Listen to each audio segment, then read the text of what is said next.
Current affair में what is the reason behind this that gender equality we are actually studying in the current affairs. संवैधानिक मामला भी है, सामाजिक मामला भी है, अपने आप में राजनीतिक मामला भी है, लैंगिक मामला होता है ना तो आ ही जाता है, विशेष तौर से जब हम बात कर रहे हैं।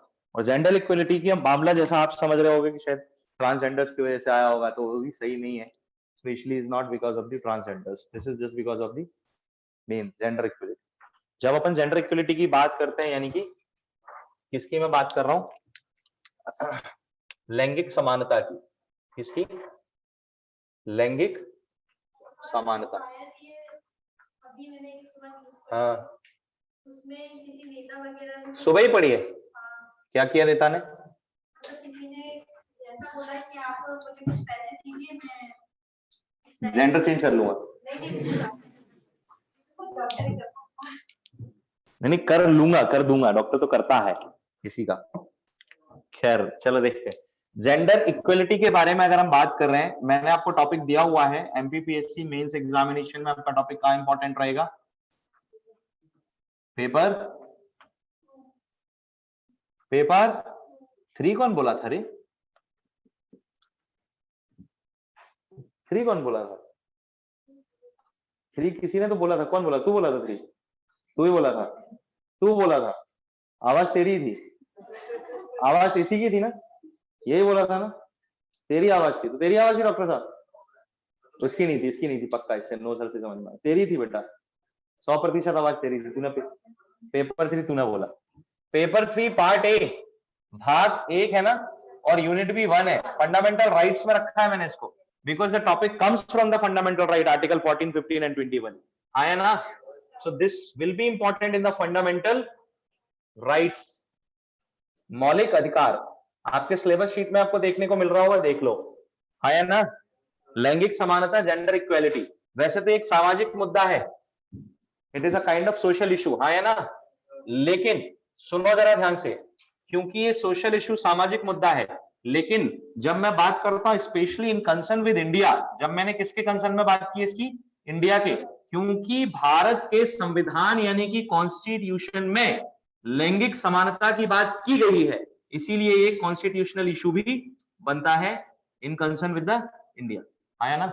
और इसलिए हम उसको संवैधानिक मुद्दे में डाल सकते हैं। वैसे ये सामाजिक मुद्दा है। लैंगिक समानता आज से एक बड़ा विषय नहीं बना हुआ, लैंगिक समानता बहुत समय से एक बड़ा विषय के रूप में पूरी समाज में माना जाता आ रहा, आज से नहीं, प्राचीन काल से। आया ना? प्राचीन काल से लैंगिक विभेद किसी भी प्रकार के क्रिया में, किसी भी प्रकार के एक्शन में हम लोग देखते रहे हैं। So when we are talking about this लैंगिक समानता, हालिया तौर पर उच्चतम न्यायालय ने विशेष तौर से राजस्थान उच्च न्यायालय के उन सभी मामलों को अपने यहां स्थानांतरित करने का आदेश जारी किया है जो इससे या इस पहलू से जुड़े हुए मामले हैं और लंबित हैं। उच्चतम न्यायालय का मानना या उच्चतम न्यायालय की पीठ का मानना यह है, constitutional bench of the supreme court thinks about this that the gender equality is a subject to be discussed in a severe way, यानी कि गंभीर रूप से विचारणीय विषय ये है, इसलिए इन मामलों को हमें स्थानांतरित कर दीजिए। Will be discussing over these all topics. हाँ या ना? ये क्या कहता है? दरअसल हालिया तौर पर उच्चतम न्यायालय के इस आदेश के अनुसार इस बात पर विचार किया जा रहा है कि वास्तविक तौर पर लैंगिक समानता का आशय क्या है। संवैधानिक या सामाजिक रूप से जब हम लैंगिक समानता यानी जेंडर इक्वलिटी की बात करते भी हैं, तो हमारे मन में इसकी 2 परिभाषाएं आ सकती हैं। अगर हमारे में नहीं आ सकती तो किसी और के मन में तो आ ही सकती है। हाँ या ना? उदाहरण के तौर पर पहली परिभाषा किसी के मन में इसके बारे में क्या आ सकती है? दैट जेंडर इक्वलिटी, लैंगिक समानता का मतलब होता है, क्या होता है? Very good. इसका मतलब होता है that the gender of all people is must be same. सभी लोगों का लिंग एक समान होना चाहिए, यानी सभी लोग एक ही लिंग से संबंधित हों, न कोई स्त्री हो ना कोई पुरुष। लैंगिक समानता का मतलब तो यही होगा ना, समान लैंगिक स्वरूप, the same gender form for all. क्या हो गया भाई, ऐसे क्यों देख रहे हो? लैंगिक समानता का मतलब ये नहीं होता क्या? अरे डिस्ट्रीब्यूशन ऑफ रिसोर्सेज कैसे आ गए? लैंगिक समानता मतलब सबका एक समान लिंग। खैर, द डेफिनेशन इज कंप्लीटली फर्जी। वो व्यक्ति जिसमें बौद्धिक गुणधर्म विद्यमान नहीं है वो जेंडर इक्वलिटी को देख करके यही समझेगा। वास्तविक तौर पर संवैधानिक परिभाषा के अनुसार, यानी कि क्योंकि हमारे सब्जेक्ट में ये कॉन्स्टिट्यूशनल टॉपिक है, तो संवैधानिक विषय या संवैधानिक परिभाषा के अनुसार हम क्या कहते हैं, that where the all genders, विशेष तौर से हम मेल और फीमेल की बात करते हैं, लेकिन अब हमने बात की ट्रांसजेंडर्स की भी, या कंप्लीटली ऑल समुदाय जितने भी आते हैं, हाँ या ना? बोलो भाई। Must be given equal status, rights and opportunities. तो हम क्या बोल सकते हैं इसको, ये है लैंगिक समानता। यानी लैंगिक समानता का आशय उस धारणा से होता है जिस धारणा में, किसमें बेटा, जिस धारणा में सभी लिंग के लोगों, चाहे वो कोई भी हो, स्त्री हो, पुरुष हो, या कि फिर कोई ट्रांसजेंडर हो, हाँ या ना, को समान अवसर क्या दिया जाए, समान अवसर, समान दर्जा और समान अधिकार दिए जाए। तो फिर ऐसी धारणा क्या कहलाई जाएगी, लैंगिक समानता की धारणा समाज में व्याप्त। और हमारा संविधान भारत में भारत के लोगों से यह अपेक्षा रखता है कि भारत के लोग ऐसी धारणा अपने भीतर रखेंगे, और अगर नहीं रखेंगे तो उसके लिए कानून विद्यमान है, हाँ या ना? संविधान में इसके लिए अलग से अनुच्छेदों के अंतर्गत मूल अधिकारों में सभी लिंगों को यह प्रावधान दिया गया है, सभी लिंगों को, मैंने कहा, हाँ या ना? चलो कॉपी करेंगे। जेंडर इक्वलिटी के दो मायने होते हैं, जिनमें से एक मायना बिल्कुल सही है जो संवैधानिक परिभाषा के तौर पर है, ये है आम धारणा, ये है मेंटोज धारणा, मतलब संवैधानिक धारणा, हाँ या ना? और सही क्या है, संवैधानिक धारणा, यानी constitutional thinking about the gender equality, हाँ या ना? How can you define the gender equality? आप किस तरीके से जेंडर इक्वालिटी को डिफाइन कर सकते हैं? कछु कछु समझे, नहीं समझे? ओके बेटा।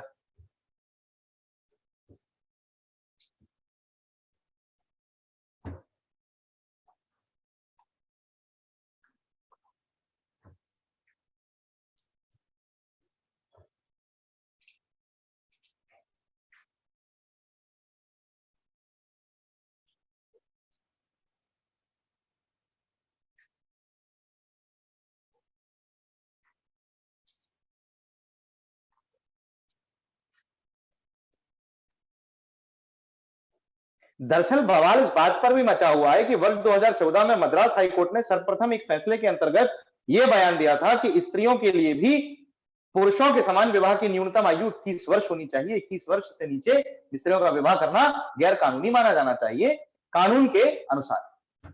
That means the minimum age for the marriage for the girls must also be 21 years like the men are having this minimum age for marriage, है ना?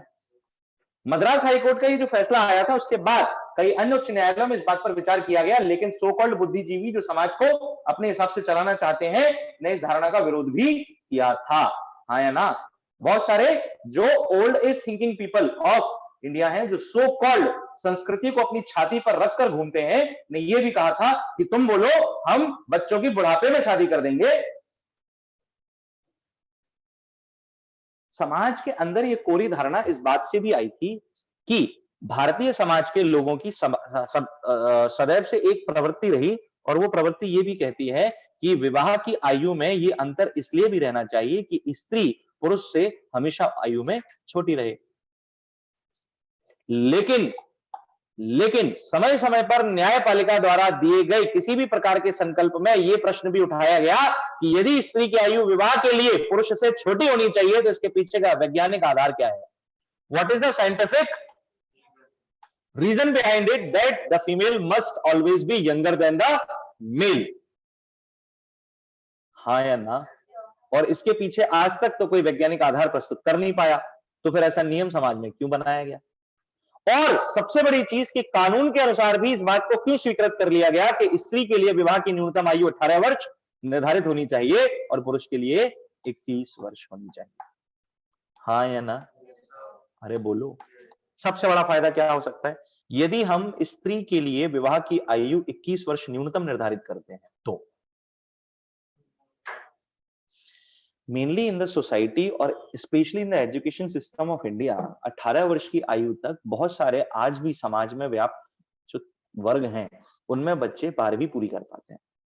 बहुत सारी जगहों पर 19 या 20 साल की आयु में ही बच्चा स्नातक परीक्षा यानी कि ग्रेजुएशन में एडमिशन लेता है till the age of 19 to 20 years.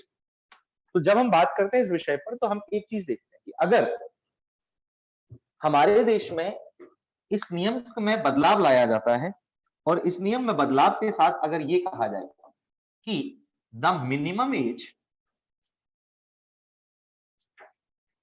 For marriage of woman must be 21 years, जो कि फिलहाल कितनी है 18 ईयर्स यानी कि 18 वर्ष। तो जब हम इसको कन्वर्ट करके यहां +3 इयर्स का एक्स्ट्रा गैप दे रहे हैं तो ऐसा हो सकता है कि बहुत से परिवारों में यह धारणा बनी कि 18 वर्ष की आयु पूरी होते ही, अभी तो देखो एक कॉमन ट्रेंड जो चलता है वो ज्यादातर धारणा यही चलती है भारतीय समाज में, खासतौर से रूढ़िवादी परिवारों में, कि बच्ची 18 वर्ष की हुई तो चलो भाई इसकी शादी अब करवाना चालू करो, 18 की हो गई है।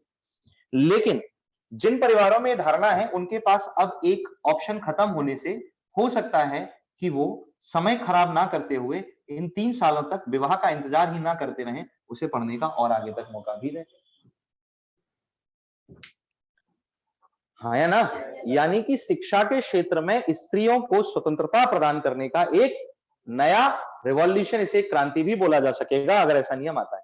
मतलब मद्रास हाईकोर्ट का वो फैसला या राजस्थान में लंबित फैसला जो मद्रास हाईकोर्ट ने 2014 में दे दिया था, these all are in the welfare of society definitely. ये शिक्षा को बढ़ावा दे सकते हैं, शिक्षा के क्षेत्र में स्त्रियों की भागीदारी को और बढ़ा सकते हैं। They can increase the contribution of the female in the education sector. हाँ या ना? बोलो भाई। यानी कि इससे हमें फायदा तो होता ही, लेकिन इसके पीछे की पुरानी मान्यताएं जो हैं उन पुरानी मान्यताओं के लिए कोई वैज्ञानिक दृष्टिकोण हमें दिखाई नहीं दे रहा।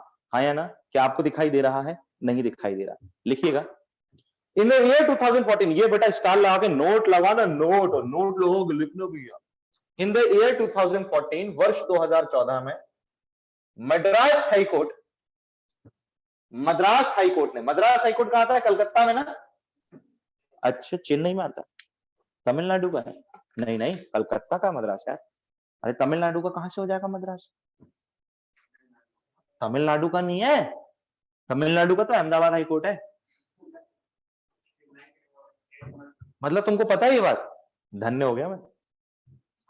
चलो 2014 में Madras high court, in the year 2014 Madras high court gave the verdict in which, ने एक फैसला दिया जिसके अनुसार, gave a verdict in which, ने एक फैसला दिया जिसके अनुसार स्त्रियों के लिए विवाह की न्यूनतम आयु 21 वर्ष की गई। स्त्रियों के लिए विवाह की न्यूनतम आयु, स्त्रियों के लिए विवाह की न्यूनतम आयु, स्त्रियों के लिए विवाह की न्यूनतम आयु, के लिए विवाह की न्यूनतम आयु 21 वर्ष की गई थी। 21 वर्ष की गई थी। In which the minimum age for the marriage of a woman और a girl, the minimum age for the marriage of a woman और a girl was made 21 years, was made 21 years, was made 21 years। यद्यपि वर्तमान कानूनी प्रावधान के अनुसार, although at present valid law, according to at present valid law, वर्तमान विद्यमान कानून के अनुसार, although according to at present valid law, at present valid law, valid law.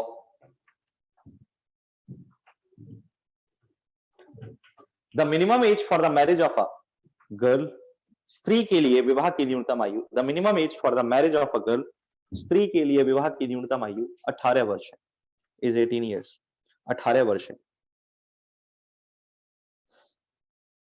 is for 18 years, is 18 years, 18 वर्ष, 18 वर्ष, हाँ या ना? अरे बोलो बोलो पक्का? ओके बेटा। देखो सबसे पहली चीज तो भारतीय समाज में शुरुआत से ही लैंगिक समानता की समस्याएं हैं, ऐसा आज से तो नहीं हुआ है, हाँ या ना? इतिहास हमने देखा है और हिस्ट्री में हमने ये पढ़ा है कि ऋग्वैदिक काल तक महिलाओं को समाज में समान अधिकार, पुरुषों के समान अधिकार तो नहीं लेकिन समाज में समान दर्जा दिया गया। अधिकार इसलिए नहीं बोलता मैं क्योंकि सबके समान अवसर नहीं थे, सबको अपने हिसाब से, मैं ये नहीं कहता। देखो पहली चीज इस बात को समझो, जब हम जेंडर इक्वलिटी की बात करते हैं यहाँ, तो जेंडर इक्वलिटी का मतलब दो चीजों से निकल रहा है हमारे सामने, वो वाले नहीं जो मैंने अभी आपको बताया। इसको अपनी धारणा के अनुसार समझो। अपनी धारणा के अनुसार कहने का मतलब क्या, और बहुत प्रैक्टिकली अप्रोच में हम इस बात को डिस्कस करने की कोशिश करते हैं 5 मिनट्स के लिए। आपके विचार है तो आप भी मुझे बताओ, है ना? अच्छी चीज है। पहली चीज तो ये that we are thinking that the equal responsibilities to all gender people। क्या मैंने कुछ गलत लिखा? सभी लिंग के लोगों को समान उत्तरदायित्व दिया जाए। क्या ये लैंगिक समानता है? क्या आप मुझसे इत्तेफाक रखते हैं? क्या ये लैंगिक समानता है? हाँ या ना? जोर से बोलो। दूसरी परिभाषा में यहां लिखता हूं जेंडर इक्वलिटी के लिए, that to provide the responsibilities to every gender people according to his or her gender equality, sorry, gender eligibility। यानी प्रत्येक लिंग के व्यक्ति को उसकी लैंगिक योग्यता के अनुसार, किसके? लैंगिक योग्यता के अनुसार उत्तरदायित्व प्रदान किया जाए समाज में। मैंने दो चीजें लिखी हैं, अब दोनों चीजों में कंपैरिजन करके आप मुझे अपने इंटेलेक्चुअल से बताओ कौन सी परिभाषा ज्यादा सटीक बैठती है। जेंडर इक्वलिटी का मतलब पहला होता है या जेंडर इक्वलिटी का मतलब दूसरा होना चाहिए? पक्का 100% सच्ची बोलो, तो फिर उसके हिसाब से पुरुष को भी समाज में बच्चे को जन्म देना चाहिए। कोई गलत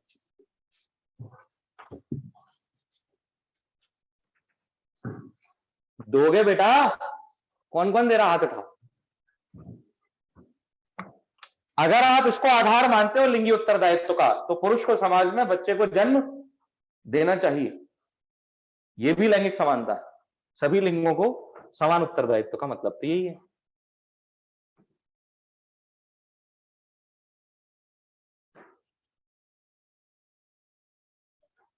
देखो मैं बहुत प्रैक्टिकल अप्रोच में आपसे एक बात बोलने की कोशिश करूं।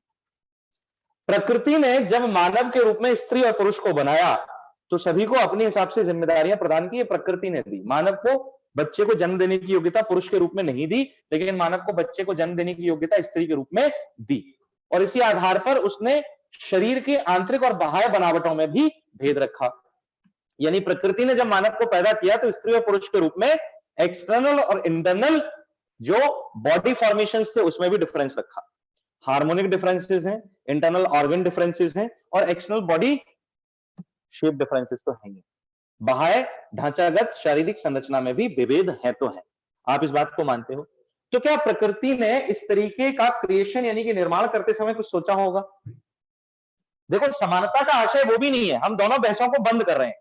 उन लोगों की बहस को भी हम बंद करना चाहते हैं जो लोग कहते हैं कि लैंगिक समानता का कोई अर्थ नहीं है, और उन लोगों की बहस को भी बंद करना चाहते हैं जो फिर लैंगिक समानता के नाम पर यह कहते हैं कि फिर आ जाओ, हम तो म्युनिसिपैलिटी के नल के नीचे मोहल्ले में कपड़े उतार के नहाते हैं, तुम भी नहाओ। समान उत्तरदायित्व तो होना चाहिए। अभी रुक जा, क्या होना चाहिए? समान उत्तरदायित्व का मतलब तो यही होता है सब एक जैसा काम करेंगे, पर ये पॉसिबल तो है क्या? नहीं है ना। मतलब हर वो काम जो पुरुष करे वही स्त्री भी करे, और हर वो काम जो स्त्री करे वही पुरुष भी कर सके, ये आवश्यक तो नहीं है। आवश्यक तो नहीं है। हमें दोनों बहसों पर उन्हें खत्म करते हुए चर्चा करनी होती है। पहले वो लोग जो ये कहते हैं कि लैंगिक समानता नाम के किसी भी शब्द का अस्तित्व हम स्वीकार नहीं करते, समाज का दूसरा वर्ग जो ये कहता है कि लैंगिक समानता का आशय ये है कि फिर अगर ज्यादा ही होड़ मची है बराबर बनने की तो सभी चीजों में बराबरी करवाओ, ये भी लैंगिक समानता नहीं। ये दोनों एक तरीके से दिए गए कुतर्क हैं। लैंगिक समानता का आशय यह है कि समाज में सभी लिंगों को उनकी लैंगिक योग्यता के अनुसार उत्तरदायित्व प्रदान कर बराबरी का दर्जा दिया जाए, और यह चीज हमें वैदिक काल सिखाता है। यह चीज हमें कौन सिखाता है? यह चीज हमें वैदिक काल सिखाता है, जिसमें प्रमाणों के अनुसार जो लिखित साक्ष्यों के रूप में रिटन एविडेंसेस के तौर पर हमें मिले हैं, में साफ तौर पर हमें क्या लिखा मिलता है कि समाज में पुरुषों के साथ साथ स्त्रियों की भी समान भागीदारी थी। एक पुरुष का जीवन स्त्री के बिना और एक स्त्री का जीवन पुरुष के बिना अधूरा समझा जाता था। जहां स्त्री को गृह साम्राज्ञी यानी कि घर की रानी समझा जाता था, हाँ या ना, उसकी अपनी जिम्मेदारियां उसकी लैंगिक योग्यता के अनुसार उसे दी गई थी। लेकिन अब इसमें कुछ गलत नहीं है, जरा ध्यान से सुनना मेरी बात, इसमें कुछ गलत नहीं है। गलत कहां है? स्त्री को घर की रानी की जगह घर की नौकरानी समझ लो। धारणाएं अलग है ना? क्या है अलग? धारणाएं अलग है ना? नहीं समझे आप बात? एक पहलू है कि स्त्री घर के सभी प्रबंधन का कार्य, भैया होम मैनेजमेंट कोई आसान काम नहीं होता। हमने सिर्फ इतना कर लिया कि पाश्चात्य संस्कृति हमारे पास आ गई है तो हमने अपने घरों में काम करने वाली महिलाओं के लिए एक अच्छा शब्द ढूंढ लिया है हाउस वाइफ से, अब हम उसको होम मेकर कहने लगे हैं। थोड़ा सा स्टैंडर्ड झलकता है ना, my wife is a home maker, my mother is a home maker, है ना? हाउस वाइफ है, नहीं नहीं होम मेकर, बात बराबर ही है। हाउस वाइफ मतलब गृहिणी और होम मेकर मतलब घर की निर्मात्री जो घर को बनाए रखती है, लेकिन दोनों धारणाओं में अंतर आ जाता है। आप एक जगह उसको गृह साम्राज्ञी समझते हो और दूसरी जगह उसको यानी कि वो उसका प्रबंधन कर रही है पूर्ण, तो वो सारे के सारे उत्तरदायित्व, भैया अपने घर का भी एक बजट होता है, उस बजट को चलाए रखने के लिए, उस बजट को संभालने के लिए उसको भी मैनेजमेंट स्किल्स होना चाहिए। वो मैनेजमेंट स्किल्स होने के लिए भी उसको पढ़ना चाहिए, हाँ या ना? ये सारी चीजें बहुत अपने आप में जरूरी हैं। तो हम जब कहते हैं कि सभी लोग एक जैसा कार्य कर सकते हैं, ये लैंगिक समानता नहीं होती। समाज के किसी भी वर्ग में, अब लिंग को भी छोड़ दो, समाज के हर वर्ग में अगर हम बात करें तो सभी लोगों की भागीदारी महत्वपूर्ण है, छोटे से बच्चे से लेकर बूढ़े आदमी तक। लेकिन समानता का अर्थ होता है कि किसी भी व्यक्ति को उसकी योग्यता के अनुसार उत्तरदायित्व दिया जाए। कोई व्यक्ति जो सिर्फ 10वीं पास है उससे आप एमबीए होल्डर के जैसा काम, और फिर आप उससे ये कहो अरे ये एमबीए करके आया है जो लड़का, ये तो बहुत अच्छा काम करता है, तूने 10वीं पास किया तो उसके ऐसा काम क्यों नहीं कर पाता? क्या ये समानता है? आप तो ये कह रहे हो कि सभी लोगों के पास एक समान योग्यता हो, ऐसा हो सकता है क्या? नहीं हो सकता। तो व्यक्ति को उसकी योग्यता के अनुसार पूर्ण रूप से अवसर प्रदान किया जाना, यह समानता कहलाती है। वही समानता की परिभाषा लैंगिक समानता पर भी लागू होनी चाहिए कि नहीं होनी चाहिए? पक्का। एक धारणा हमें अपने मन से निकालनी पड़ेगी कि जब हम लैंगिक समानता की पैरवी करते हैं तो हम ये नहीं बोल सकते कि हर वो काम जो पुरुष करता है वो स्त्री भी करे और हर वो काम जो स्त्री करती है वो पुरुष भी करे। क्लियर है या नहीं है? एक ये चीज अलग हो जाती है कि शारीरिक योग्यताओं के आधार पर यदि स्त्री कोई ऐसा कार्य कर सकती है जो पुरुष भी कर सकता है तो यू आर वेलकम, ये लैंगिक समानता है। उदाहरण के तौर पर देश की रक्षा सेवाओं में पुरुषों के साथ साथ अब स्त्रियां भी सम्मिलित हो रही हैं। इवन बॉर्डर सिक्योरिटी फोर्स ही सबसे पहली ऐसी सेना बनी जिसने महिलाओं को बॉर्डर पर डिप्लॉय करना शुरू किया, हाँ या ना? यानी कि सीमा पर भेजना शुरू किया। स्त्रियों की वो योग्यता है और बहुत सारे देशों में ये बहुत पहले से चल रही है।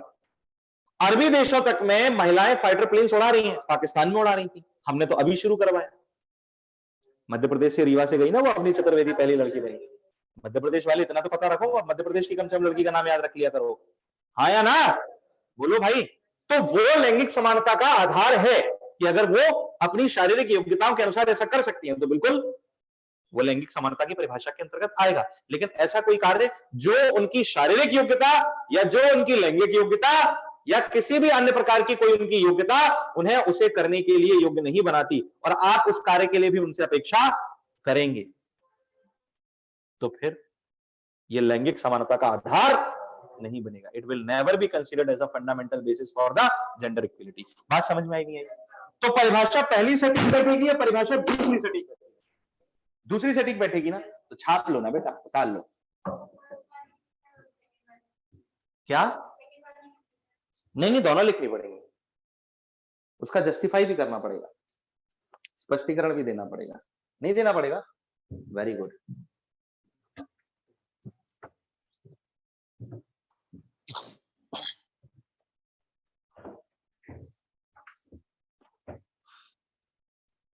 वैवाहिक दृष्टिकोण से देखा जाए तो भारत में सर्वप्रथम एज ऑफ कंसेंट बिल 1892 में लाया गया था, लॉर्ड लैंसडाउन के समय पर, जब भारत के वाइसरॉय लॉर्ड लैंसडाउन हुआ करते थे। याद है? बहराम जी मालावारी नाम के एक बंगाली समाज सेवी थे जिन्होंने इसके संदर्भ में सबसे पहले आवाज उठाई थी। बहराम जी मालावारी ने अंग्रेजों का पूरी तरीके से प्रत्यक्ष तौर पर समर्थन किया था। तब एज ऑफ कंसेंट बिल आ पाया था जिसके अंतर्गत ब्रिटिश भारत में विवाह की न्यूनतम आयु 12 वर्ष तय कर दी गई थी। उसके बाद ये बढ़ाते हुए 16 वर्ष और फिर 18 वर्ष तक आई है। वर्तमान में 18 वर्ष है। 18 वर्ष से कम आयु में विवाह क्या माना जाएगा? बाल विवाह। हाँ या ना? जो शारीरिक योग्यताओं के अनुरूप नहीं माना जाता और इसे नैतिक और वैधानिक विवाह की संज्ञा नहीं दी जाएगी। Legal and moral marriage. हाँ या ना? बोलो भाई। अपनी देसी भाषा में हम कहते हैं बालिग उम्र।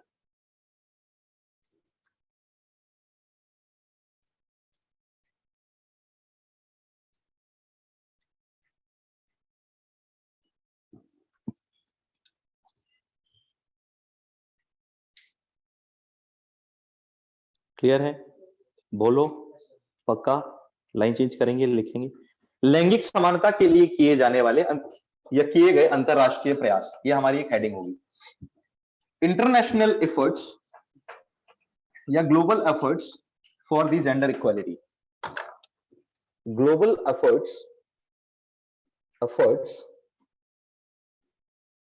For the gender equality. लैंगिक समानता के लिए किए गए अंतरराष्ट्रीय प्रयास। समानता के लिए किए गए अंतरराष्ट्रीय प्रयास, इसमें लिखिएगा। इन द ईयर 2015, वर्ष 2015 में, इन द ईयर 2015, वर्ष 2015 में, 15 में यूनाइटेड नेशंस, संयुक्त राष्ट्र संघ ने, यूनाइटेड नेशंस, संयुक्त राष्ट्र संघ ने, United Nations launched it's agenda 2030 ने एजेंडा 2030 जारी किया। एजेंडा 2030 खड़ा हुआ है तो खड़ा रहने दे, लेट आया है ना वो। कहाँ था? क्यों? किधर? क्या सामान मंगाया था? क्या? तबला तू बजाता है? कब दे रहा है प्रस्तुति? जब बोलिए। अभी चलो अभी बैठो।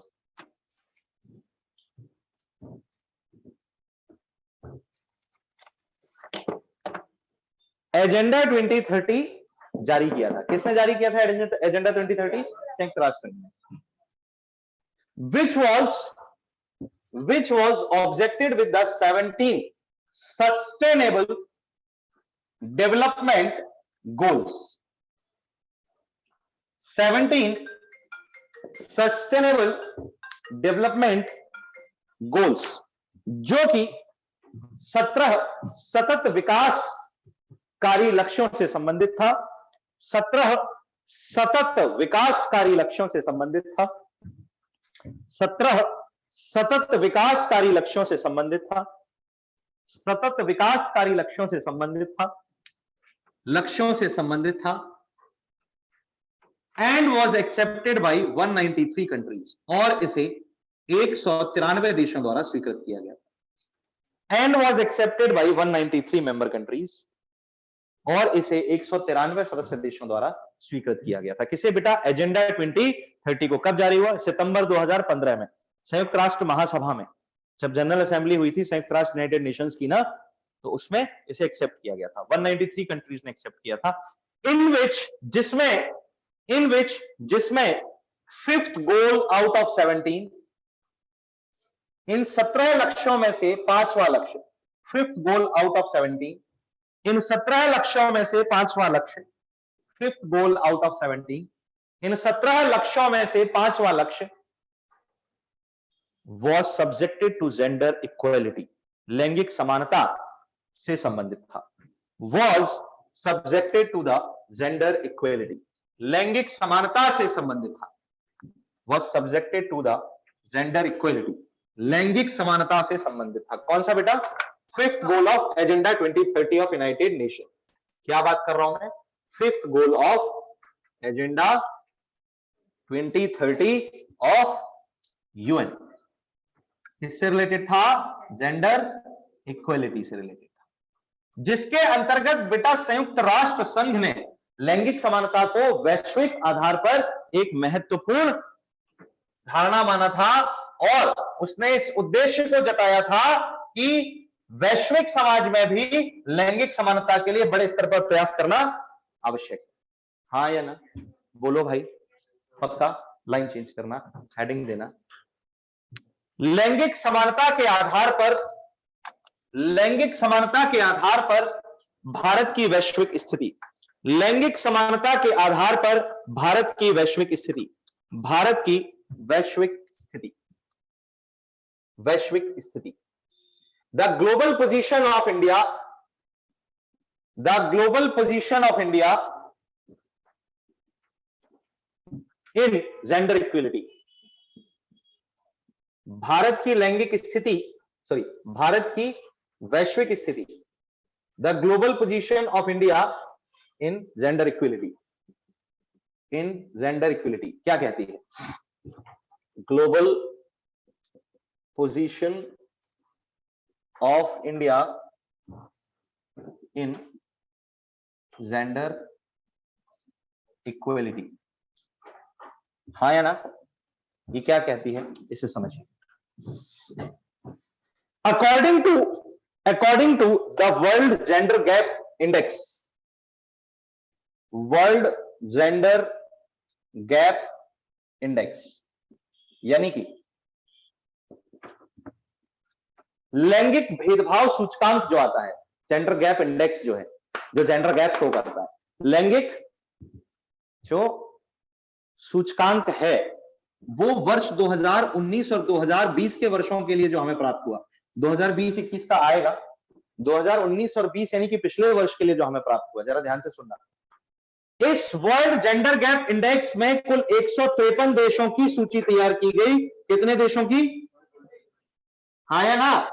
जिसमें सबसे बेहतर स्थिति यानी कि बेस्ट पोजीशन यानी कि लीस्ट जेंडर गैप जिस देश में दिखाई दिया, वो देश आइसलैंड था। वैसे भी सेक्स रेशो बहुत बुरी स्थिति में है, यहाँ महिलाएं अधिक और पुरुष कम है। पुरुष ज्यादा नहीं, पुरुष कम है। ये चाहते हैं भैया पुरुष आ जाए दूसरे देशों से, बाकायदा उनको फैसिलिटी भी देते हैं आइसलैंड की महिला से विवाह करने पर। हाँ, आइसलैंड ऐसा देश है जो अपने को पासपोर्ट रेडी करवा लो, मैं तो बोल रहा हूँ, बढ़िया देश है, ठंडा, बिल बचता है ना बिजली का, एसी का खर्चा नहीं, फ्रिज का खर्चा नहीं, खाना खराब होने की टेंशन नहीं। हाँ, कौन बोला? हीटर का बिल लगता होगा। नहीं तो हीटर क्या क्या, वो अपने यहाँ से भर के कंडे ले जाना है, लकड़ियों कंडे। बोले ये हमारे यहाँ एक प्रचलन है, बोले विवाह के लिए जाते हैं तो वर पक्ष की तरफ से चीजें आती हैं। भाई तुम्हारे यहाँ का प्रचलन हो सकता है, हमारे यहाँ का नहीं, उनको क्या पता चलना, बता देना कुछ भी। और सबसे वर्स्ट पोजीशन जिस देश की दिखाई दी, यानी कि प्रथम स्थान किसने लिया? आइसलैंड ने। और 153वें स्थान पर जो देश आया उसका नाम है यमन। ये तो दो फैक्ट इस जेंडर गैप इंडेक्स से आपको मिल गए। अब भारत की स्थिति की अगर हम बात करें, द पोजीशन ऑफ इंडिया, किसकी बात करें? Position of India. भारत की स्थिति की अगर हम बात करें तो भारत की स्थिति 112वें स्थान पर रही। 112nd rank is of India in this. Bharat का निकटवर्ती चाइना जो रहा वो 106 पोजीशन पर रहा। 106वीं रैंक किसकी रही है? यानी कि चीन इसमें फिर भी भारत से थोड़ा आगे, लेकिन ज्यादा अंतर नहीं आता। भारत और चीन के मध्य ज्यादा अंतर नहीं है। कोई बात नहीं, अच्छी बात है, कॉपी गिर गई, अब एग्जाम निकल जाएगा। नहीं, जानबूझ के गिराने से नहीं, स्वतः गिर जाए तो, नहीं तो पता चला सब गिरा है। अपने टोटके होते हैं भाई सबके, नहीं करते क्या तुम? हम तो अपने एग्जाम टाइम पे बहुत टोटके करते थे। मैं पता है क्या करता था, जब एग्जाम होता था ना तो अपने कमरे की लॉक मार देता था और किताबें खुली छोड़ जाता था। मेरे को ऐसा लगता था, ऐसा अपनी धारणा होती है ना डर में, कि जब तक मेरे नोट्स खुले रहेंगे तब तक मेरे दिमाग में चीजें याद रहेंगी। अगर किसी ने बंद कर दिया तो मैं उस दिन सफाई करने की भी अनुमति नहीं देता।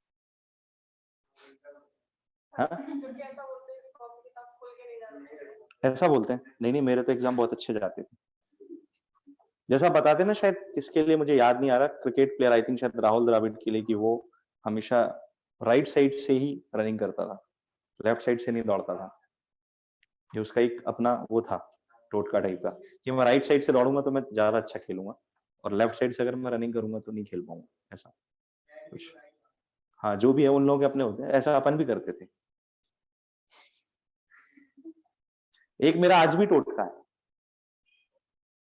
आप तो खैर उम्र बीत गई, एग्जाम में कभी अपने पेन से लिखने नहीं जाता।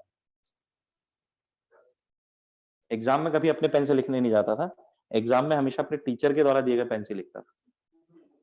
और मैं स्पेशली अगर वो नहीं आती तो मैं जाकर लेके आता, बोले सर पैसे निकालो, पेन दिलवाओ,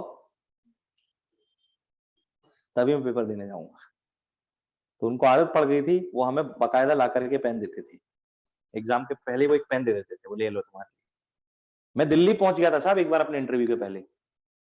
हमारे जो दूसरे टीचर थे, एक तो हमारे होम ट्यूटर थे, तो वो तो लाके देते थे, क्योंकि उनको पता था, मतलब हम लोगों ने एक रिवाज बना ली थी, क्लियर अंडरस्टैंडिंग थी between the teacher and students. पर उनके तो फिर मैंने वो आदत, क्योंकि वो बन चुकी थी अंदर की, नहीं सर का पेन ही होना चाहिए, तो मैं दिल्ली पहुंच गया था। हमारे जो जीके वाले टीचर थे मिस्टर संतोष सिंह, उनके पास उस टाइम पे ट्रेनिंग कर रहे थे अपनी, जब उनका नई जगह जॉब हुआ था तब वहां। तो मैं दिल्ली पहुंच गया था, वो करोल बाग में होटल में रुके हुए थे। मैंने कहा मैं आ रहा हूँ, रात को उन्हीं के साथ रुका। फिर मैं जब जाने लगा तो मैंने कहा पेन तो दिला। तो अलग से फिर मुझे खाना वाना खाने के बाद एक शॉप पे लेके गए स्टेशनरी की, वहां से उन्होंने पेन दिलाया मुझे। वो लेता मैं अपनी चॉइस से ही था, और मैं लेता था वो रेनॉल्ड का आता है, वो मोटी टिप वाला, वो बहुत स्लिप करके चलता है, वो बहुत तेज चलता है, तो वही मैं लेता था। वो मोटा चलता है लेकिन बहुत अच्छा चलता है, तो वही मैं लेता था। हाँ, वो बटरफ्लाई टाइप, वही मैं लेता था हमेशा। तो ये भी अपना होता है, तुम्हारे भी है क्या कुछ? हमारे तो रहते थे हमारे टाइम पे। क्लियर है? So what is the position of India globally in gender equality? लैंगिक समानता की भारत की वैश्विक स्थिति क्या है, हमने उसके बारे में या उसके विषय पर बात की है। हाँ या ना बेटा? पक्का बेटा, लिख लो बेटा। हाँ हाँ, वही तो मैं बोल रहा था।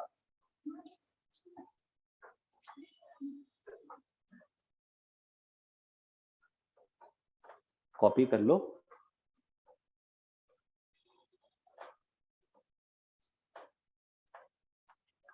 तुमने ना मार्कर को है ना ज्यादा पानी पिला दिया, उल्टी कर रहे हैं बोर्ड पे।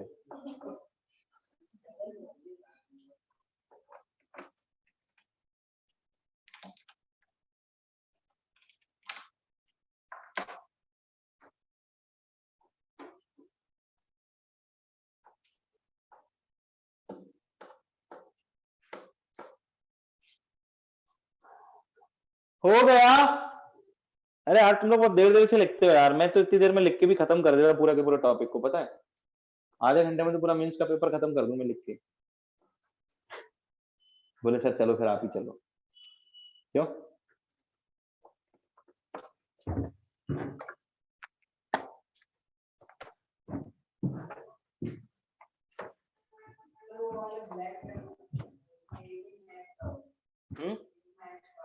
ठीक। नहीं, वो बोर्ड पे निकाले वो अच्छा है, कपड़ों पे नहीं निकालना चाहिए, कभी कभी ऐसा हो जाता है गलती से, पहले से पता रहता तो ठीक रहता। चलिए नेक्स्ट, हो गया, बोलो पक्का।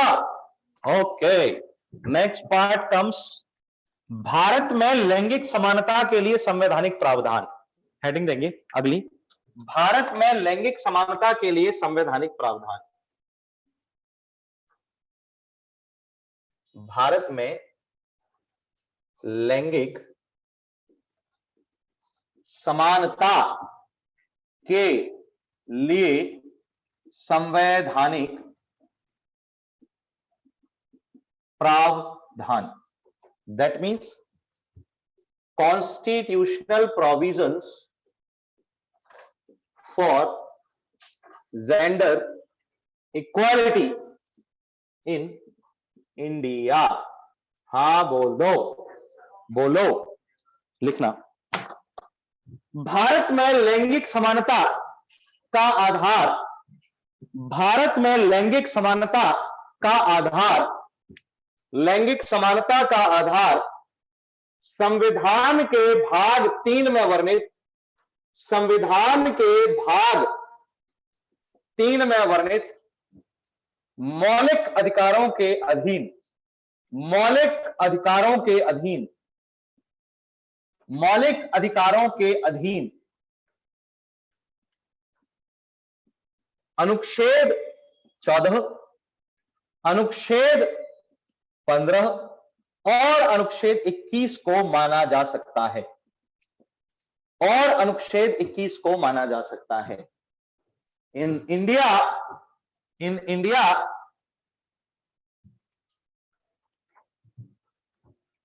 the constitutional base of gender equality, the constitutional base of gender equality can be considered Article 14, Article 15 and Article 21. Article 14, Article 15 and Article 21 under Part 3 of Fundamental Rights, under Part 3 bracket में लिखना fundamental rights of constitution, part 3 fundamental rights of constitution, जिसमें भाग 14 क्या कहता है, sorry अनुच्छेद 14 क्या कहता है, आर्टिकल 40 क्या कहता है, राइट टू इक्वालिटी, बोलो पक्का। राइट टू इक्वलिटी तो इसका विशेष भाग है, जिसके क्रम में 14, 15, 16, 17 और 18 आते हैं। 14 क्या कहता है वो नहीं पता चला मुझे, पंडित जी तुमने ये तो बताया। काय का समता, समता का अधिकार तो पूरा 14, 15, 16, 17, 18 है ही है। Article 14 onwards to article 18 is all about the right to equality. What is article 14? पीनी थी सर सिगरेट, बीड़ी मिल गई तो वही पीनी, पैसे बचा रहे हो कंजूस इंसान, बीड़ी से काम चला रहे हो हैं? क्या है बोलो? इक्वलिटी बिफोर जस्टिस, न्याय के समक्ष समता। आज तो दिल तोड़ दिए सबके सब, कम से कम 2 बार बता चुका हूं मैं करंट अफेयर में ये चीज। 6 के 6 अधिकार और उनके अंतर्गत सारे के सारे आर्टिकल्स पूरे रटाएं, याद कराएं तुमको, सच्ची बता रहा हूं मैं, झूठ नहीं बोल रहा। करवाएं कि नहीं करवाएं? नहीं तुम दोनों तो बेटा मासूम हो अभी, हाँ तुम दिल पे मत लो, पर जे लोग तो दिल पे लेंगे सब। लग रही है बात दिल पे थोड़ी सी, सीने में दिल है कि जिगर? क्या है? तो धड़कता भी होगा, धड़कता है? दर्द हो रहा है दिल में? कब होता है? जब किसी और का तोड़ दिया जाए। इंसान हो, मास्टर का ही तोड़ोगे? वो देखो नामुराद हंस रहा है, तेरे को पता था क्या जो तू हंस रहा है? बेटा मास्क चढ़ा के कौन क्या कर रहा है वो भी हमें पता चलता है। हाथ इधर ये भैया, हाँ मतलब इतनी छोटी सी बात नहीं पता, संविधान का आधारभूत अवधारणा है, मौलिक अवधारणा है मौलिक अधिकार, और उसमें भी सबसे पहला मौलिक अधिकार यही है। इसके पहले अनुच्छेद 12 और अनुच्छेद 13 तो क्या देते हैं? अनुच्छेद 12 तो क्या कहता है? सीधे तौर पर स्टेट की डेफिनेशन देता है। 13 कहता है state can not violate any kind of fundamental right, that means state can not make any of the provision that can violate fundamental right. दो ही चीजें दी गई हैं 12 और 13 में। 14 is all about the equality before justice, ये equality against justice आया ना, न्याय के समक्ष समता है सबको। आर्टिकल 15 अब दिल ना तोड़ना बेटा, इक्वालिटी, वहां चक्कर में इक्वलिटी की स्पेलिंग भूल गए मैं, पता है? इक्वलिटी, इक्वलिटी बिफोर, अब बोलो, अब बोलो, equality before, before religion, equality before religion, race, caste, sex and place of birth. हाँ या ना? अरे बोल दो। मतलब धर्म, जाति, जाति की इच्छा, रेस मूल वंश, धर्म मूल वंश, जाति, लिंग और जन्म स्थान के आधार पर भेदभाव ना करना, हाँ समानता, हाँ या ना? And what article 21 says? Very good, the right to life and personal liberty, यानी कि जीवन, हाँ प्राणवध एक स्वतंत्रता लिख दे लो, तुम खुश रहो। प्राण, कम से कम ये अनुच्छेद याद है, मेरे को बहुत खुशी हो रही है सुन के। दैहिक स्वतंत्रता का अधिकार।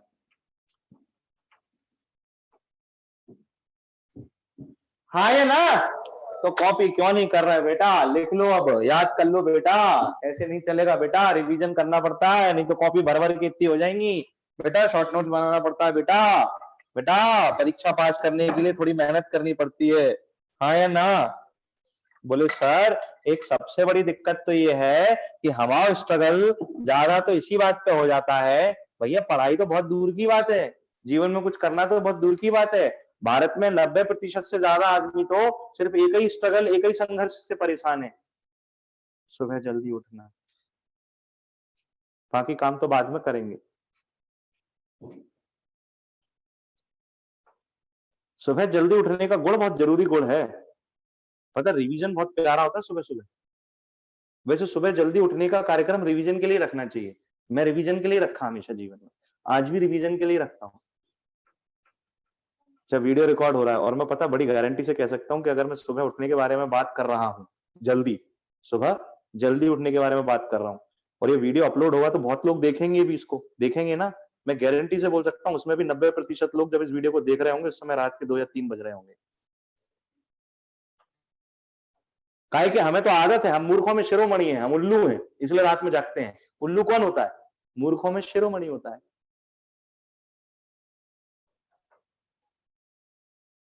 नहीं होता बेटा। The science also accepts about the cortisol hormone and the toxins. विज्ञान यह मानता है कि रात को 9 बजे से 12 बजे के बीच में टॉक्सिन्स आपके ब्लड से इंटेस्टाइन में पहुंचते हैं, हाँ या ना? जहां पर ही वो फाइनली क्या होते हैं, डाइजेस्ट हो पाते हैं। लेकिन अगर आप 12 बजे के पहले तक सोते नहीं हैं तो वो टॉक्सिन्स आपके रक्त में ही रहते हैं, और वो आपको लेजीनेस से लेकर के बहुत सारी जटिल समस्याओं को, हाँ या ना? अरे बोलो भाई, पक्का? कितने बजे उठते हो वैसे तुम लोग? अच्छा जल्दी कौन उठता है तुम लोगों में, ये तो बताओ, कितने बजे उठते हो पंडित जी? ब्रह्म मुहूर्त? अरे यार लेट उठ जाते हो। हाँ तुम? वैसे अध्यात्म की अवधारणा एक विषय और बोलती है, और इसे भौतिक अवधारणा के अंतर्गत भी माना गया है, कि ये जो पूरा का पूरा ब्रह्मांड है, यूनिवर्स जो है, इसके वाइब्रेशंस जो होते हैं शांत वातावरण में इतने ज्यादा, आप बोल सकते हो कि उस आवृत्ति पर होते हैं जिस आवृत्ति पर वो आपके शरीर की आवृत्ति के साथ मैच कर सकते हैं। Their your body frequency can match with the frequency of this universe whenever you are actually in a kind of peace environment. इसीलिए सुबह वैसे ज्यादातर ब्रह्म मुहूर्त का कंसेप्ट भी रखा गया। अधिकतम 3:30 बजे का समय एक ऐसा समय होता भी है जिस समय पर अब अगर आप जागते हैं और उस समय अगर आप नियति से किसी भी चीज की प्रार्थना करते हैं, वैसे नियति से प्रार्थना नहीं की जाती, नियति को आदेश दिया जाता है, you are ordering to the universe always. तो वो वाइब्रेशंस मैच होने के कारण उसको बहुत जल्दी ऑर्डर मिलता भी है। Your wishes are being fulfilled so effectively and quickly in your life, always remember. एक तो पता है सबसे बड़ी समस्या मैं तुम्हें बताता हूं, कौन सा आदमी सुबह उठ नहीं पाता और लगातार अपने फोन के हमेशा स्नूज बटन पर ही हाथ रख के सो जाता है। स्नूज, फिर फोन बोलता है स्नूज, फिर 10 मिनट स्नूज। किसके साथ होता है ऐसा? और क्यों होता है ऐसा? कभी सोचा तुम लोगों ने? क्यों तुम सुबह जल्दी उठ नहीं सकते? कभी सोचा किसी ने? अगर समस्या के मूल कारण पर जाए तो उसका समाधान हो सकता है ना। अच्छा, अगर मैं तुम लोगों से कहूं कि हम पिछली बार एक पिकनिक और ट्रैकिंग पर गए थे, हम कल सुबह फिर जाएंगे और कल सुबह 8 बजे तक आपको 7 बजे ही आपको यहां रिपोर्ट करना है, इसके लिए आपको लगभग 5 बजे उठना पड़ेगा। तो इस क्लास में ऐसे कितने लोग हैं जो पिकनिक पर जाने के लिए सुबह 5 बजे उठ भी जाएंगे? एक मिनट बताओ, सब उठ जाएंगे ना? क्यों उठ पाएंगे? मूल कारण कहां आया? एक्साइटमेंट नहीं है बेटा, ये है उद्देश्य। आपकी क्रिया उद्देश्य परक होनी चाहिए। हमने हमेशा से उद्देश्य परक क्रिया का विचार सर्वोच्च विचार माना है। ऐसी क्रिया जिसमें कोई उद्देश्य निहित नहीं है। मैं अगर कुछ बोल रहा हूं और उसके पीछे कोई उद्देश्य नहीं है, आप कुछ कर रहे हो उसके पीछे कोई उद्देश्य नहीं है, कोई भी क्रिया आपके द्वारा की जा रही है, any of the action is actually being done by you and there is no objective behind it, that action can never get you any kind of result. वो आपको कोई परिणाम नहीं दे सकती। मतलब सुबह जल्दी उठने की 90% समस्या का समाधान तो यही है कि आपके पास सुबह जल्दी उठने की क्रिया का कोई उद्देश्य नहीं है। You don't have the objective to wake up early in the morning. नहीं समझे मेरी बात? दरअसल हम जब रात को सोने जाते हैं तो हमें ये पता ही नहीं होता कि सुबह उठ के क्या करना है। तो हम ये सोच करके सोते हैं कि जल्दी उठ भी जाएंगे तो करेंगे क्या? बैठे रहेंगे उल्लू के जैसे, देखते रहेंगे सब। मेरी बात समझ रहे हो? वास्तविक तौर पर और प्रत्यक्ष रूप से किसी क्रिया का परिणाम हमारे सामने नहीं आता। The direct results are not actually being produced before us for an action. We are not taking the action always seriously. सुबह उठकर घूमने का परिणाम आपको एक दिन में कभी नहीं मिल पाता, वो लंबे समय का भाग है। सुबह उठकर घूमने का परिणाम आपको महीनों बाद मिलता है, तो वो परिणाम आपको दिखाई नहीं देता। उदाहरण के तौर पर अगर मैं अभी आपसे कह दूं कि कल सभी लोग 10-10 मेंस के क्वेश्चंस लिखकर लाइएगा जो मैं होमवर्क दूंगा, और जो भी लिखकर लाएगा उसे मैं अपनी तरफ से 1000 रुपए पुरस्कार दूंगा, तो सब लिखकर लाएंगे, क्योंकि बात अब 1000 रुपए के प्रत्यक्ष पुरस्कार की जो आपको दिख रहा है, जबकि वो 1000 रुपए आपके लिए बड़ा पुरस्कार नहीं है। बड़ा पुरस्कार है आपका सिलेक्शन जो फाइनली होगा, लेकिन वो सिलेक्शन महीनों की बात है, आज की बात नहीं है ना, इसलिए वो धुंधला हो गया है।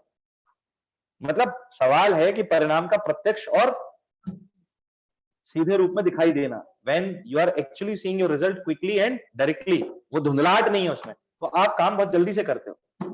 ये क्रिया भी उसी से संबंधित है। तो जब आप सोच के सोते हो कि कल सुबह उठ के सर पिकनिक पर लेके जा रहे हैं, या कल सुबह उठ के सर क्रिकेट टूर्नामेंट में खिला रहे हैं, सब मिलना कल BHEL ग्राउंड में सुबह 6:30 बजे ही मैच शुरू करेंगे, तो देखना कैसे भन भनाते उठ के आओगे। अरे मैं गारंटी देता हूं साहब, बिना शौच करे आओगे। बोले वो बाद में नाप लेंगे, चलो जल्दी पहले। This is the basic part if you want to do some kind of activity in your life. और पहला देखो, the man who can not defeat the sun early in the morning can not defeat even himself in the life. वो व्यक्ति जो रोज सुबह सूरज को नहीं हरा सकता उठने में, वो व्यक्ति जीवन में कभी खुद को भी नहीं हरा पाएगा, दूसरों को तो छोड़ ही दे। नहीं समझे? क्योंकि आपके पास आपकी हर क्रिया का एक उद्देश्य होता है। आप जो भी कर रहे हो उसके उद्देश्य को तलाशो और उसके उद्देश्य को अपने मन में बिठाओ, उस उद्देश्य की महत्वता को अपने मन को समझाओ, उसमें दोहराओ कि उस उद्देश्य की महत्वता क्या है। फिर देखना आपकी वो क्रिया सही समय पर आपसे हो जाएगी और उस उद्देश्य में धुंधलाहट नहीं होनी चाहिए, उस उद्देश्य का परिणाम आपको साफ दिखाई देना चाहिए। अभी मैं बोल दूं चलो मूवी देखने जा रहे हैं, देखना ऐसी फटाफट क्लासेस शुरू होंगी, सर जल्दी जल्दी पढ़ाओ, सर जल्दी जल्दी पढ़ाओ, टाइम पे नहीं तो मूवी निकल जाएगी, सर ये हो जाएगा वो हो जाएगा। क्यों? क्योंकि उस दिन आप बिल्कुल भी क्लास को इधर से उधर नहीं होने दोगे। अगर मैं भी तुमसे एक्स्ट्रा एडिशनली बात करूंगा ना, जैसे अभी इस क्लास में कर रहा हूं, तो तुम कहो सर सर फालतू की बात नहीं, सर चलो पढ़ाओ। क्यों? क्योंकि मूवी का शो निकल जाएगा, क्योंकि सर मूवी दिखाने लेके जा रहे हैं। आप समझ रहे हो? तो आपको वो चीज सब बेमानी लगने लगेगी। क्यों? क्योंकि अब आपके उद्देश्य आपकी क्रिया में निहित हो गया। मतलब एक मूल अवधारणा हमें क्या समझ में आ गई? There must always be an objective with a clarified result in a action. आपकी किसी भी क्रिया में एक स्पष्ट दिखाई देने वाले परिणाम से संबंधित उद्देश्य निहित होना चाहिए। अगर आपकी क्रिया में वो उद्देश्य निहित है तो आपकी वो क्रिया सही समय पर शुरू होगी, सही समय पर खत्म होगी और परिणाम भी बिल्कुल सफल देके जाएगी। तो रात को सो तो ये सोचकर सो कि सुबह उठकर आपको करना क्या है, और जो आपको करना है उसका महत्व क्या है। What is the importance of the action which you will be doing in the morning early? That's why you have to wake up early in the morning, जिसकी वजह से आपको जल्दी उठना है। नहीं समझे? तब तो आप ये काम, और ये पहला काम ही अगर आपने अच्छा कर लिया ना, तो मैं गारंटी देता हूं आपको, आप, लेकिन उद्देश्य होना चाहिए। क्या होना चाहिए? तो article 14, article 15 and article 21, three articles are actually justifying what? The right to equality in India, specially in case of any of the gender. मैं जब बात करता हूं न्याय के समक्ष समता की, हाँ या ना, मैं जब बात करता हूं न्याय के समक्ष, हालांकि हम उसके बारे में डिटेल पूरी संविधान में पढ़ेंगे। न्याय के समक्ष समता जो है भारत में नैसर्गिक न्याय के सिद्धांत पर आधारित है, नेचुरल जस्टिस के प्रिंसिपल पर बेस्ड है। नैसर्गिक न्याय का सिद्धांत सिर्फ इतना कहता है कि किसी भी व्यक्ति को बिना उसका पक्ष सुने न्याय नहीं दिया जा सकता, ना ही सजा दी जा सकती है। दोनों पक्षों को सुनने के बाद ही, और कोई भी व्यक्ति अपने ही या अपने से ही संबंधित किसी भी प्रकार के मामले की स्वयं न्यायिक सुनवाई नहीं कर सकता। यह भी नैसर्गिक न्याय का सिद्धांत है। उसके बारे में हम संविधान में अलग से बात करेंगे। इस पूरे अनुच्छेद को अभी हम नहीं देख रहे, हम सिर्फ ये देख रहे हैं कि अनुच्छेद हमें बताता है कि भारत में प्रत्येक व्यक्ति को न्याय के समक्ष समानता प्राप्त करने का अधिकार है, यानी कि समान है सभी लोग न्याय के दृष्टिकोण से, चाहे वो स्त्री हो या पुरुष। यानी कि न्याय के समक्ष समानता सभी लोगों के लिए। किसके लिए है? सभी लोगों के लिए है। और सभी लोगों में सभी लिंग के लोग भी आते हैं, सभी लिंग के लोग भी शामिल हैं, चाहे वो स्त्री हो, पुरुष हो या कोई ट्रांसजेंडर हो। क्या सभी को न्याय समान मिलना चाहिए? क्या संविधान लिंगीय समानता की बात न्याय के समक्ष करता है?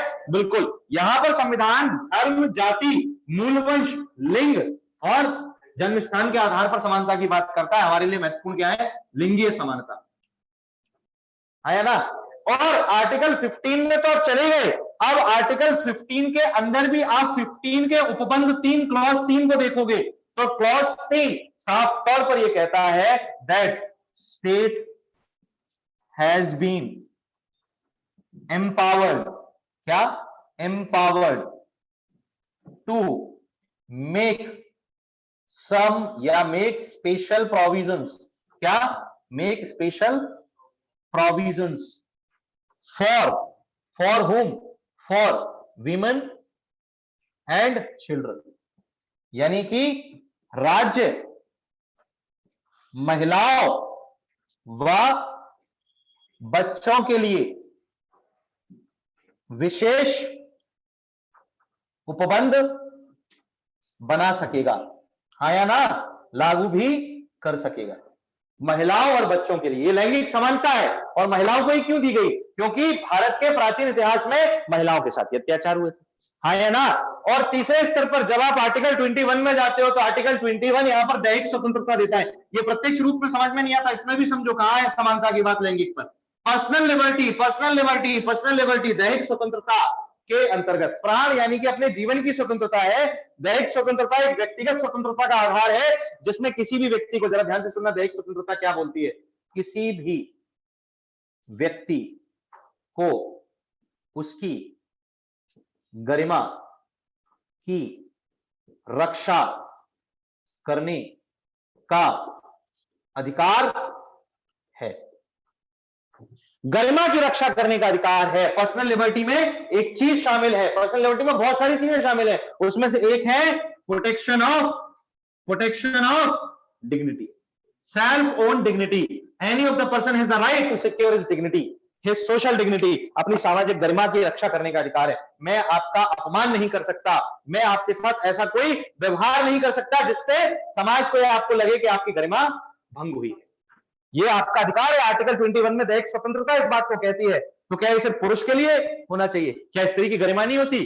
तो आपके द्वारा किया गया ऐसा कोई भी काम जिससे स्त्री की गरिमा को ठेस पहुंचती है, यानी कि कहने का मतलब है, अगर आप ये भी कहते हैं कि इस पढ़ने का अधिकार तो सिर्फ पुरुषों का है, लड़कों का है, लड़कियों का नहीं है, जिससे लड़कियों की गरिमा को क्या पहुंची? ठेस पहुंची।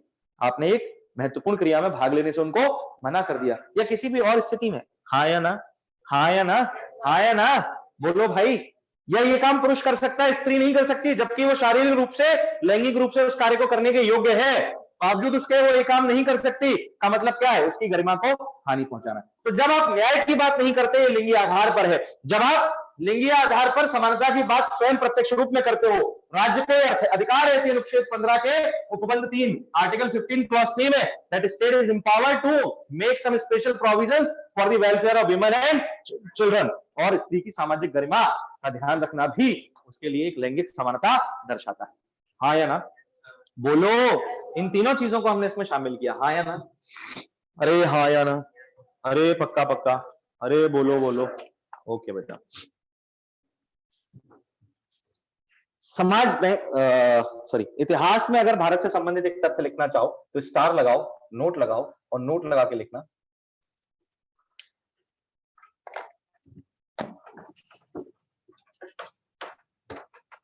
भारत में स्त्रियों के विवाह के लिए न्यूनतम आयु, भारत में स्त्रियों के विवाह के लिए, स्त्रियों के विवाह के लिए, स्त्रियों के विवाह के लिए, स्त्रियों के विवाह के लिए, विवाह के लिए न्यूनतम आयु के लिए, न्यूनतम आयु के लिए, न्यूनतम आयु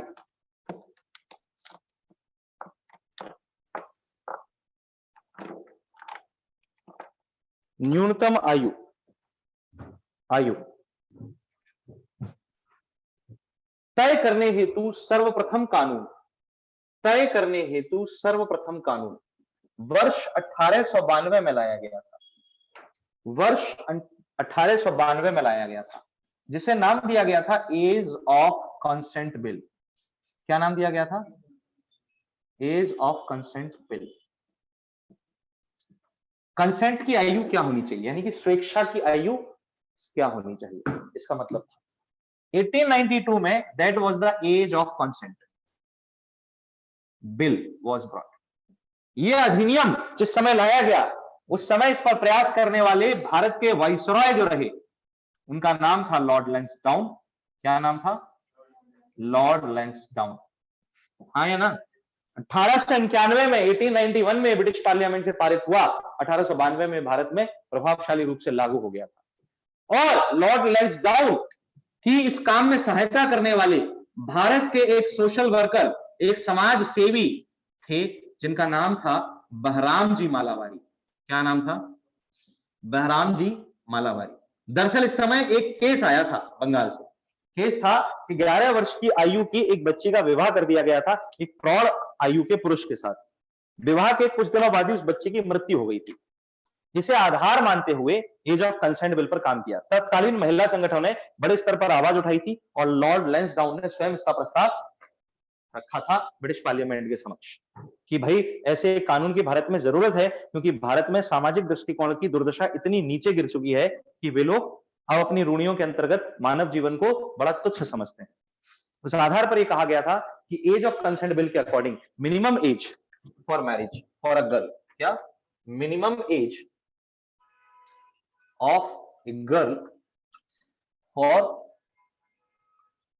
मैरिज फिक्स की गई 12 वर्ष। ये प्रारंभिक आयु थी।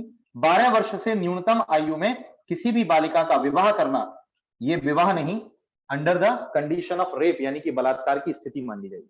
हाँ या ना? इस कानून में ये कहा गया था। बोल तो दो पक्का। ये एक ऐतिहासिक दृष्टिकोण है, नोट में लिख लेना। खेल खत्म करो, हो गया रे, बस बहुत टॉपिक पर कितना पढ़ोगे।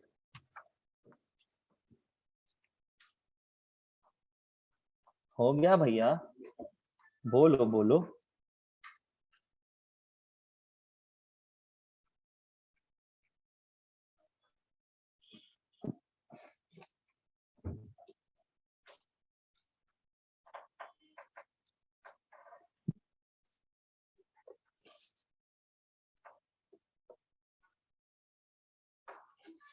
चलिए क्वेश्चन देखते हैं।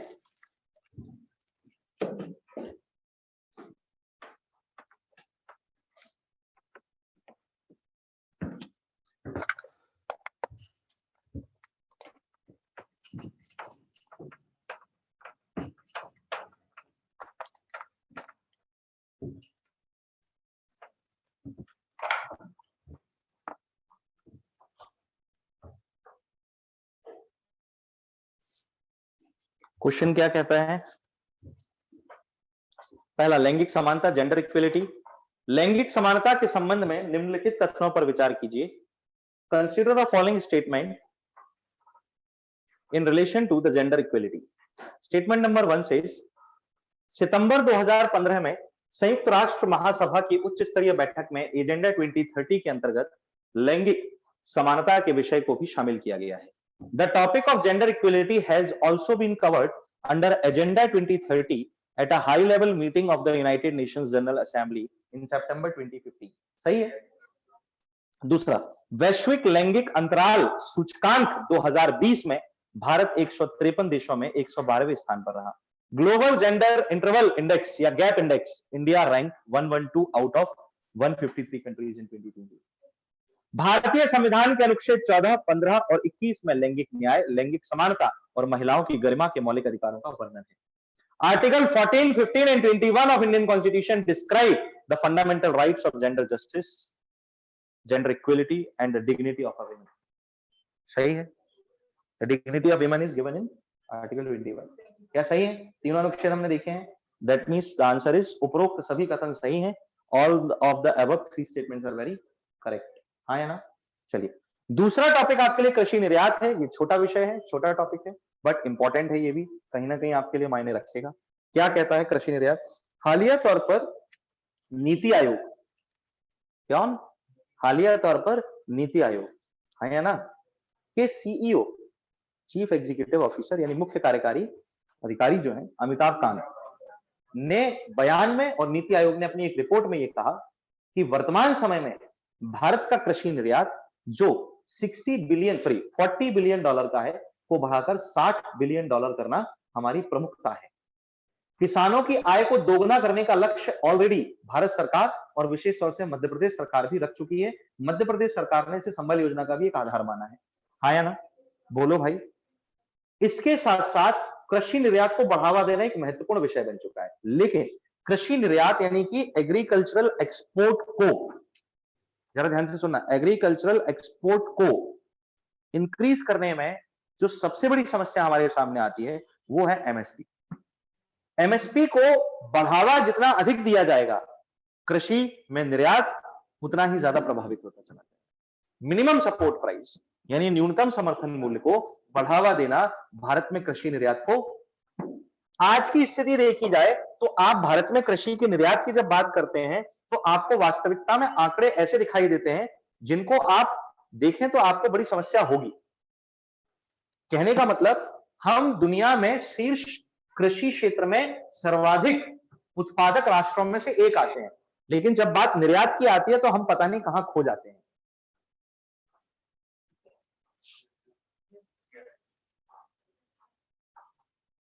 नहीं समझे? कहने का मेरा मतलब यह है कि अगर सिर्फ मैं जब बात करता हूं एग्रीकल्चरल एक्सपोर्ट की, किसकी? एग्रीकल्चरल एक्सपोर्ट की, यानी कि मैं जब बात करता हूं कृषि निर्यात की,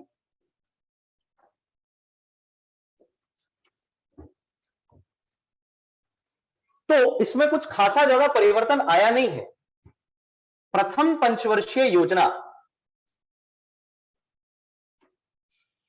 जो प्रमुख रूप से कृषि पर आधारित थी, the first 5-year plan, Harold Domar model पर आधारित ये जो पंचवर्षीय योजना आई, इसका कार्यकाल 1951 से 1956, 1951 से 56 के बीच रहा।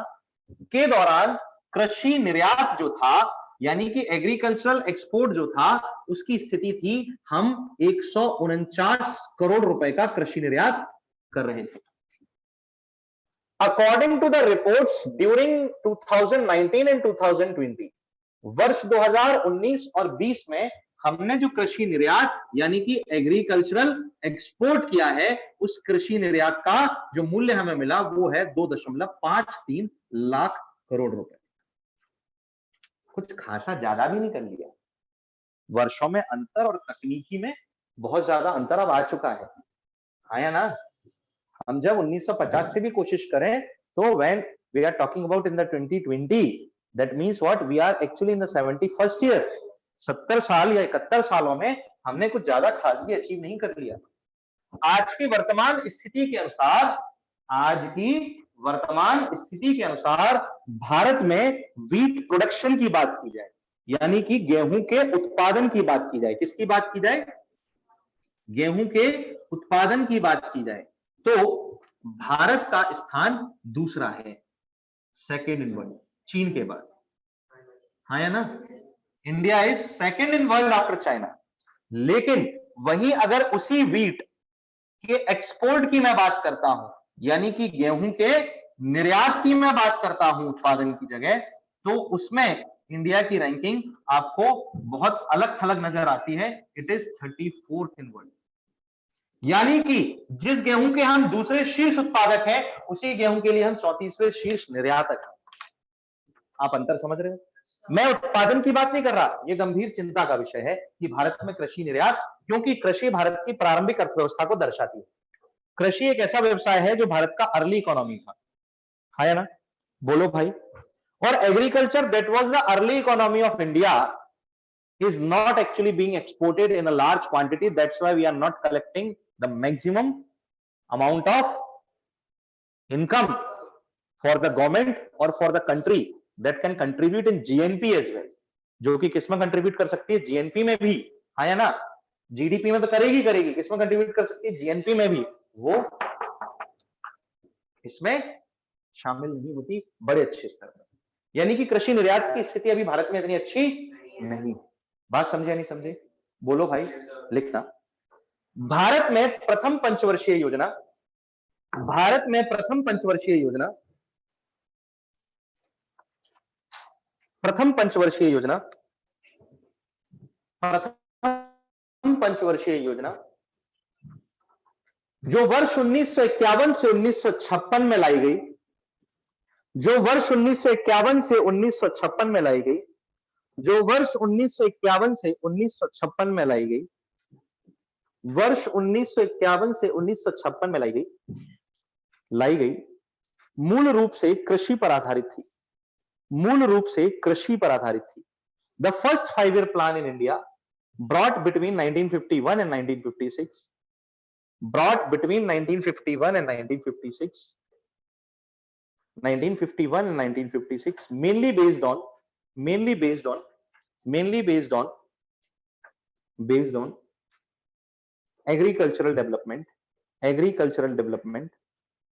agricultural development. During this 5-year plan, इस पंचवर्षीय योजना के दौरान, during this 5-year plan, इस पंचवर्षीय योजना के दौरान भारत का कुल कृषि निर्यात 149 करोड़ रुपए था। The total agricultural export in India was 149 crores. Bharat का कुल कृषि निर्यात 149 करोड़ था। भारत का कुल कृषि निर्यात 149 करोड़ था। कुल कृषि निर्यात 149 करोड़ था। The total agricultural export of India was 149 crores. Was 149 crores. जो बीते वर्ष 2019-2020 में, जो बीते वर्ष 2019-2020 में, which was in the last year 2019-2020, which was in the last year 2019 and 2020, was 2.53 lakh crores. 2.53 lakh crore था। was 2.53 lakh crores. 2.53 lakh crore था। भारत यद्यपि विश्व में कृषि उत्पादों का शीर्ष उत्पादक देश है। विश्व में कृषि उत्पादकों का शीर्ष उत्पादक देश है। India although is a leading producer of agriculture produces. India although is a leading producer of agricultural produces and agriculture produces, but in export of agriculture, किंतु कृषि निर्यात में, but in export of agriculture, किंतु कृषि निर्यात में, it is in a back position. यह पिछड़ी स्थिति में है। It is in a back position. यह पिछड़ी स्थिति में। For example, उदाहरण के तौर पर गेहूं के उत्पादन में भारत का दूसरा स्थान है। गेहूं के उत्पादन में भारत का दूसरा स्थान है। In wheat production, India ranks second in the world. गेहूं के उत्पादन में भारत का दूसरा स्थान है। In wheat production, India is second in the world. Bharat का दूसरा स्थान है। But in export, किंतु निर्यात में 34वां। But in export, किंतु निर्यात में 34वां। In fruit production, फलों के उत्पादन में, in fruit production, फलों के उत्पादन में इंडिया रैंक थर्ड, भारत का तीसरा स्थान है। While in fruit export, किंतु फलों के निर्यात में इंडिया रैंक्स 14वां स्थान है। वेजिटेबल्स की बात करें, सब्जियों के उत्पादन में in vegetable production again India ranks second, Bharat का दूसरा स्थान है। But again when we are talking about the vegetable export, किंतु अगर सब्जियों के निर्यात की बात करें, इंडिया यहां भी पिछड़ा हुआ है। भारत का स्थान 23वां आता है, 23rd। फलों के उत्पादन में भारत का दूसरा स्थान है। फलों के उत्पादन में भारत का दूसरा स्थान है, जबकि निर्यात में 14वां। सब्जियों के उत्पादन में भारत का तीसरा स्थान आता है, दूसरा स्थान आता है। फलों में तीसरा, सब्जियों में दूसरा स्थान है, जबकि उसके निर्यात में 23वें पर पहुंच जाता है। ये अपने आप में बड़ी चिंता की बात है, हाँ या ना? लाइन चेंज करना। रिसेंटली हाल ही में नीति आयोग द्वारा दी गई एक रिपोर्ट के अनुसार, according to a report of NITI Aayog द्वारा दी गई एक रिपोर्ट के अनुसार, according to a report of NITI Aayog द्वारा दी गई एक रिपोर्ट के अनुसार, भारत का वर्तमान कृषि निर्यात, present agricultural export of India, Bharat का वर्तमान कृषि निर्यात $40 बिलियन का है। $40 बिलियन का है, is $40 billion. Agriculture export of India is $40 billion, $40 billion का है, जिसे $60 बिलियन का करने का लक्ष्य रखा गया है। Which has been targeted to $60 billion, जिसे $60 बिलियन करने का लक्ष्य रखा गया है, जिसे $60 बिलियन करने का लक्ष्य रखा गया बाय द ईयर 2022, वर्ष 2022 तक, बाय द ईयर 2022। और इसी वर्ष तक किसानों की आय को दुगना करने का भी लक्ष्य रखा गया। बजट में भी इस बात को दोहराया गया है कि मोदी सरकार प्रतिबद्ध है किसानों के आय को 2022 तक दुगना करने के लिए, आया ना? और मध्य प्रदेश में तो इस बात पर पूरी तरीके से जोर दिया ही जा रहा है, आया ना? Okay, so this is very very important according to the NITI Aayog report. और इसमें सबसे बड़ा हर्डल आ रहा है एमएसपी, लिख लीजिएगा नीचे नोट लगा करके। नीति आयोग की रिपोर्ट के अनुसार, according to the report of NITI Aayog, या इस रिपोर्ट के अनुसार, अकॉर्डिंग टू दिस रिपोर्ट, इस रिपोर्ट के अनुसार, अकॉर्डिंग टू दिस रिपोर्ट, कृषि में न्यूनतम समर्थन मूल्य की बढ़ती हुई मांग, कृषि में न्यूनतम समर्थन मूल्य की बढ़ती हुई मांग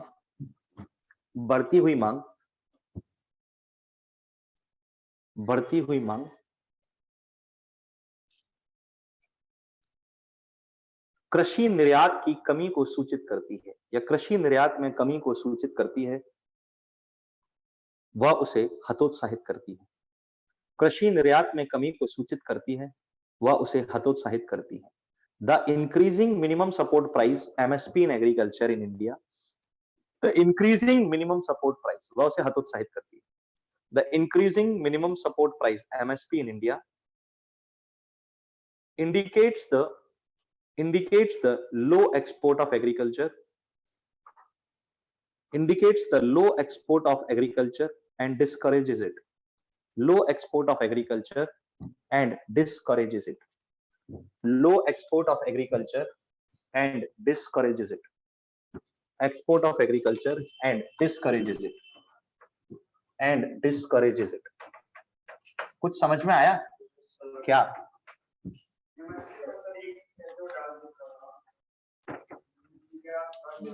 क्या होगा उसका?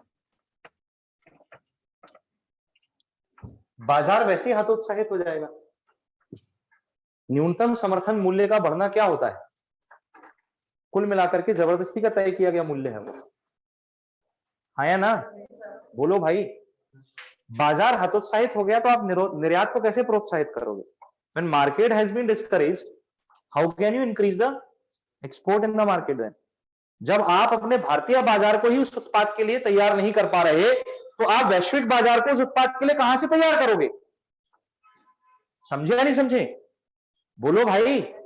तो ये जो इंक्रीज इन द एमएसपी जितना होगा वो हमारे एक्सपोर्ट को डिस्करेज कर देगा उसी हिसाब से, उसी अनुपात में, आया ना? व्हाट द क्वेश्चन इज, प्रश्न क्या कहता है? पहला, कृषि निर्यात के संबंध में निम्नलिखित कथनों पर विचार कीजिए। Consider the following statements in relation to the agricultural export. वो क्या बोलता है? मौजूदा स्थिति में भारत का कृषि निर्यात $40 बिलियन है, जिसे वर्ष 2022 तक कृषि निर्यात को बढ़ाकर $60 अरब करने का लक्ष्य रखा गया है, आया ना? At present, India's agricultural exports are of $40 billion, which is targeted to increase agriculture exports to $60 billion by 2022. दूसरा, न्यूनतम समर्थन मूल्य एमएसपी का बढ़ना निर्यात के लिए कम अधिशेष को दर्शाता है, जो कृषि निर्यात को हतोत्साहित करता है। The increase in the minimum support price indicates a low surplus for exports, which discourages the agricultural export. सही है दोनों? Both the statements are very correct here. आया ना? पक्का? चलो, करंट अफेयर की सभा समाप्त करते हैं। 5 मिनट बाद इतिहास की सभा के लिए मिलेंगे। धन्यवाद।